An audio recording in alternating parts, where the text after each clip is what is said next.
আমরা নির্বাচন পূর্ববর্তী সময়ে বিএনপির আরেকটি চরিত্র লক্ষ্য করেছি, সেটা হলো দলে দলে বিএনপি সারা দেশে গণভোটে ন্যায়ের পক্ষে ক্যাম্পেইন করেছে, কিন্তু প্রকাশ্যে সে ন্যায়ের পক্ষে কথা বলার দুঃসাহস তাদের ছিল না, সেই সৎসাহস তাদের ছিল না।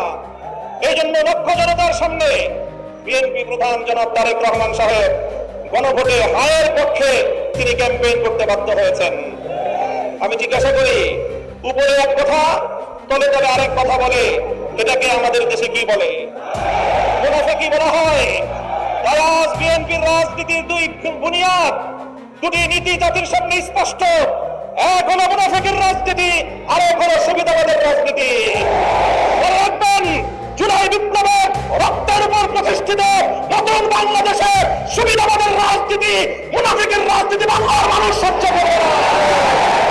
জনগণের পক্ষে, দেশের পক্ষে আপনারা যদি অবস্থান গ্রহণ করতে ব্যর্থ হন, দেশের জনগণের ম্যান্ডেটকে যদি আপনারা বৃদ্ধাঙ্গুলি প্রদর্শন করেন, বারবার বলছি, এদেশের জনগণের গণরায়কে যদি হাইকোর্ট দেখান, এদেশের জনগণ রাজপথে আপনাদেরকে মোকাবেলা করবে ইনশাআল্লাহ। 70% জনগণের বিপক্ষে গিয়ে দেশের ক্ষমতার মস্তকে টিকতে পারবেন না।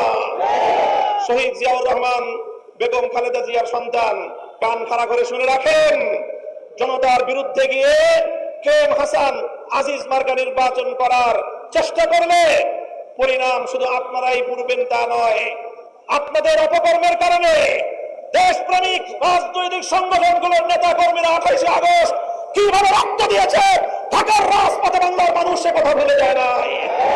আপনাদের ভুলের খেসারত দিতে হয়েছে আমাদেরকে। 25 বছর পর্যন্ত গুম, খুন আর হত্যার রাজনীতির শিকার হতে হয়েছে।